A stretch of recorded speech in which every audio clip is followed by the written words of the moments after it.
Raptor is our visitor management system, which has been installed at all campuses. Its main goal is to screen visitors to ensure the safety of our students.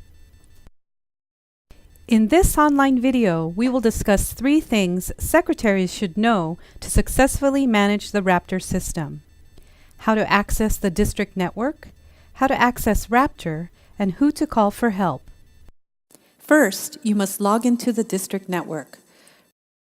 Raptor requires usage of 2 computers: the secretary's computer for administrative purposes and the kiosk, also known as the visitor computer for public use.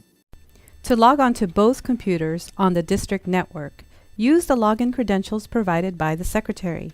If you don't have a network login ID, contact your site administrator before you call IT. Once you're on the network, you are ready to log into Raptor.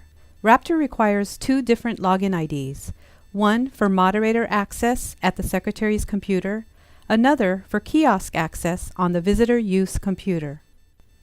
To log into Raptor at the secretary computer, please obtain your substitute secretary login ID and password located in the Raptor packet.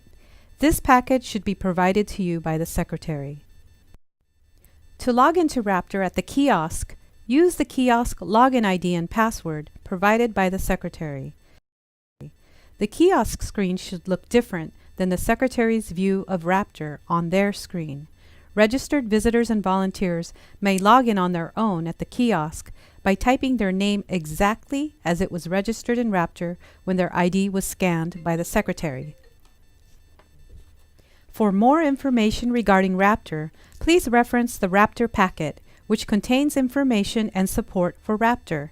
It also contains the substitute secretary login ID for Raptor. For technical issues, please contact Information Technology. All other issues on Raptor not covered by the Raptor packet or this video, please contact IT. Thank you.